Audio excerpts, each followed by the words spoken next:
All right, this is Dr. Jin Sung, and welcome back to week 7. And today we're going to talk about stomach acid, or GERD, or heartburn, or reflux disease, gastrointestinal or gastroesophageal reflux disease. It is one of the leading causes for digestive problems here in the United States. And I'd like to just kind of explain the anatomy a little bit, and then go into different symptoms as to what might be causing the problems, and so forth, okay? So your basic anatomy is this. If you think about food, if you smell food, right, or if you taste food, if you simulate any of your sensations or your sensory input, you start the digestive process. So if you smell a loaf of bread, guess what?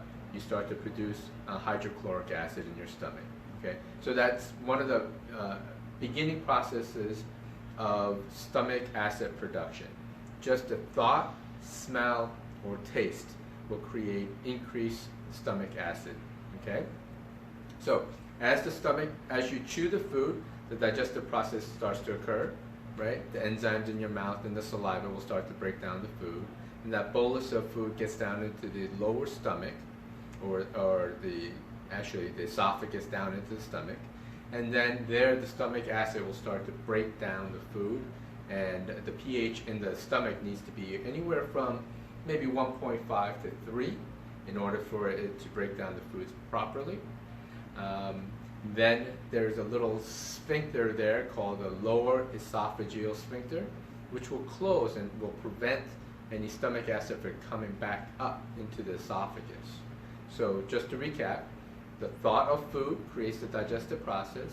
The chewing process also creates the digestion. And then the smell and taste. And then as it goes down into the stomach, the acid is produced to break down the foods, your proteins, your minerals, and your vitamins, etc., so that it can prepare it for absorption down in the small intestines. All right?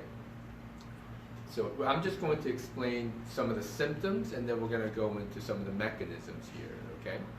So some of the symptoms can be the fact that you have low digestive issues, is that you are on an antacid. Basically, you are taking a medication. You're taking either a proton pump inhibitor, an H2, or an antacid, and that's an indication that you might have reflux issues. You're also going to have some burning, maybe up in the chest when you lie down, especially at night when you lie down. The valve, the lower esophageal sphincter, hasn't closed. Therefore, some of the acid can be reduced, can reflux back up. The intolerance to protein. So if you had a big protein meal, a big steak, it just sits in your stomach like a rock, and it won't digest no matter what you do. Okay. Another sign is offensive breath. If you have a breath that people notice, then you might have some reflux issues there going on. Okay. Also, difficulty with bowel movements, constipation, or the fact that you might see undigested foods in the toilet. So if you actually look in your toilet and you see carrots and pieces of protein or whatever vegetables you've eaten, it might be an indication that you're not breaking down your foods, and it's one of the indications for hypochlorhydria or low stomach acid issues. So in the traditional sense, most people think I have too much acid or high acid, therefore I have problems with digestion. Okay, so that's why all the medications target the fact that you have high acids. It's things to block the acid production. I'm going to tell you right now that probably 90% of those people actually have low stomach acid, and that is causing their problems and symptoms. So the root cause is actually low stomach acid, but it's symptomatically in Western medicine, they treat it as high stomach acid because that's just causing the symptoms, right? But I'm going to explain to you why you might have those symptoms in a second here, all right? So just recapping, if you have issues with digestion or reflux disease, you might be on an antacid, you may get burning in the chest, you have indigestion, especially after like a large protein meal, you have offensive breath, difficulty with bowel movements, or undigested foods in your stool, in the toilet, basically. All right. If you look at your blood work, when your primary care physician does your blood work, there are some blood markers that can be indicative of hypochlorhydria or low stomach acid issues, right? So if you have a decreased phosphorus, decreased total protein, an increase in BUN, or butyruria nitrogen, BUN, an increase in globulin, then you might have a digestive issue where you're not producing enough stomach acid. Okay, so again, decrease in phosphorus, decrease in total protein, increase in BUN, and increase in globulin. So if you look at your markers and you see those numbers are off, it may be causing hypochlorhydria rather than hyper, or increase in stomach acid. So I'm going to turn the paradigm upside down, and I'm going to teach you how a functional medicine practitioner would approach this. Because all the medications that you're taking for reflux disease is primarily just blocking a symptom, right? So what's causing the excessive burning, right? So if you eat food and you do not have enough stomach acid to break down your food, there will be gas production or fermentation. And some of this fermentation will create some acidity that burns back up into the stomach. Here's the thing. If your stomach acid does not reach a pH of, let's say, 1.5 to 3, your sphincter, the lower esophageal sphincter that blocks the food from regurgitating back up into the esophagus, will not close. So listen to me again. If your pH is not low enough, where it's like 1.5 to 3, the sphincter that prevents the food from regurgitating up, right, will not close. So one of the mechanisms your body has is when you have enough stomach acid, a low pH in your stomach, it closes the sphincter so it doesn't regurgitate back up. And it should go down rather than upwards, right? So when it goes down into the small intestine, that's where you break down even further so you can absorb your nutrients. So hypochlorhydria is the predominant issue, not hyper, where you have to take an antacid and so forth. Listen, the medical community has, or the pharmaceutical community has a $1 billion drug out there, right, for Gerd, gastroesophageal reflux disease, right? I think like the top selling drugs is related to antacids, something to decrease stomach acid. It is really the #1 digestive disorder in the United States, right? But what you have to understand is that as we age, at a certain age, you start to decrease stomach acid production. It's a natural process. You decrease stomach acid production, right? So if you take an antacid or a proton pump inhibitor, an H2 blocker, or whatever it is, what it does is it decreases stomach acid production even further, right? So symptoms might be blocked, but you're going to get nutrient deficiencies as a result of it. If you do not have the proper stomach acid in your stomach, you will start to lose the absorption of your vitamins, minerals, etc. Right? You need that in order to function, so all your cells can function. So you will actually develop malabsorption syndromes. You will develop SIBO, or small intestinal bowel overgrowth. It does a whole host of different things that is detrimental to your health, right? Like I said, it's a $1 billion industry, and things haven't changed, and yet people are on this forever, right? It's really meant for a short period of time if you actually have erosion in the stomach where you can reduce the stomach acid. But they use it, and some people are on it. They go, how long have you been on this for? 5 years, 10 years, etc. Right? They're on it for a very, very long time, and it's not the way to do it, because you need stomach acid to do some basic physiological functions for you, right? One, the HCl, or digestive enzyme, the HCl betaine hydrochloric acid, will break down the food. It digests the food, right? So for absorption. The second important thing it does is it actually sterilizes the food. So the low pH actually sterilizes the food, so these organisms that are on food, right, will be killed off in the stomach and not reach the small intestine and further down, right? I see a lot of patients who come in and they have parasitic infections, right? So why does one person get parasitic infections and someone else doesn't? It may be due to their stomach integrity, basically, the HCl production.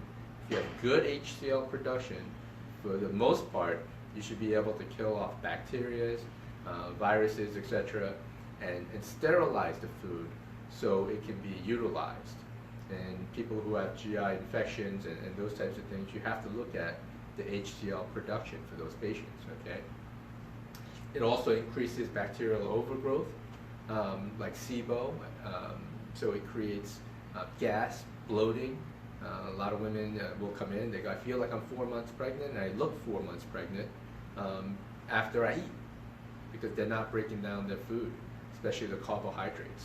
They're not breaking it down. So your pH needs to be very, very low in the stomach, and it's a vital component to breaking down your foods and also preventing infection in the GI tract. It's very important to do that. Some of the common triggers for GERD is citrus foods, tomatoes, sometimes food allergies. If you look at dairy and gluten, there are a lot of people who have allergic reactions to them and they don't really know it. It tends to be more systemic and it creates inflammation, and they don't correlate it to, yeah, it might be affecting my stomach, because anything that can pass the stomach lining and get systemic where it should not be can create inflammation for these patients. So citrus, tomato, food allergens, hydrogenated oils, and alcohol and caffeine, right? If you know you're drinking that glass of wine all the time and you're having a cup of coffee all the time, it does affect the acidity of your stomach, and it creates some problems with people who have GERD or reflux disease, okay? So another deficiency that can occur with people who have reflux disease, and when they're on antacids on top of that, is B12 deficiencies. B12 is necessary for a lot of different functions, and it can create anemias, it can create numbness and tingling. So B12 deficiency is very, very prevalent in that community. H. pylori infections or H. pylori infection in the lower GI tract is also very common, and nutrient deficiencies like I mentioned before, okay? If you want to help reflux disease or GERD, you might want to consider using a very, very simple remedy at home, okay? What you do is you take a teaspoon of apple cider vinegar and some water, and you mix it, and you drink it maybe 30 minutes before your meal, okay? So try that for every meal. If you feel better in terms of digestion, that might be an indication that you may need more stomach acid production or supplementation, basically. So apple cider vinegar is probably the easiest way to see if it will help you. Take a teaspoon, some water, drink it 30 minutes before your meal, and does it help my digestion? And do it for a few days, and give it a chance to work, okay? The other thing is actually taking some supplements called betaine hydrochloric acid, or HCl, along with digestive enzymes. There's digestive enzymes produced, one in your stomach and two from the pancreas, that helps break down your foods. So additional pancreatic enzymes or digestive enzymes might be necessary along with the HCl. And what I often find is that patients who have digestive issues for a long period of time, they will need some healing in the GI tract. So things like diglyceride licorice, okay, marshmallow root, glutamine. These all can be very, very healing for the GI tract.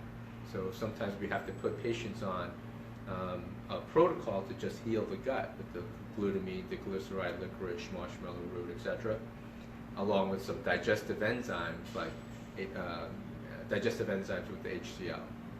in order to do that. And many times the patients also need a good probiotic. A probiotic that I like to recommend in the beginning of care is something called Saccharomyces boulardii. It has a great healing effect for patients. So a combination of supplementation can take care of a lot of these reflux disease issues.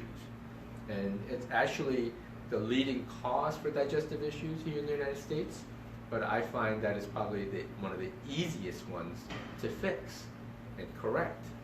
So it's up to you whether you want to move forward with it, but try the apple cider vinegar and see if it makes a difference in terms of your digestion. The other thing we like to talk about is just being more what we call parasympathetic. You need to decrease your stress load. You can't be running from one meeting to another, stuffing a sandwich down your mouth, drinking or chugging down a soda, right? You can't do that. You have to be able to actually relax. A good technique to do is just 5 minutes before your meal, you just sit down and relax, do nothing. Take some deep breaths, right? And then just try to calm down, calm that process. Because if you're in that anxious mode and stressed mode all the time, and you're ready to go, go, go, no matter what, right? Your body's not thinking about digestion. It's just thinking about what is the next thing. So you actually need to slow down just around mealtime, maybe 5 minutes before. Just calm, shut everything down, turn off the phone, turn off the computer, right? And just sit down, relax, breathe, and then take some deep breaths, and then enjoy your meal and take your time. Don't rush through it. That's another factor because stress plays a huge role in digestion, and it also plays a huge role in your overall health. So you got to manage the stress. All right. So if you have any questions, please post down on below the video. I will be more than happy to answer them. Sometimes I don't get to all the questions. Some patients or people are messaging me, and sometimes I can't get to all of them because I am in full-time practice. But I will try to answer them as I can. And I'd like you to go ahead and share this video, like the page, therefore you can get more updates on the new videos that I'll be putting up. Next week we'll be putting up a workshop video on GI dysfunction, so you can watch that. And then the following week we will probably go into IBS and the causes of IBS, one of them being SIBO, or small intestinal bowel overgrowth. So we'll see you in 7 days, Tuesday at 12:30, and we'll see you on the healthy side. Okay? Have a great day.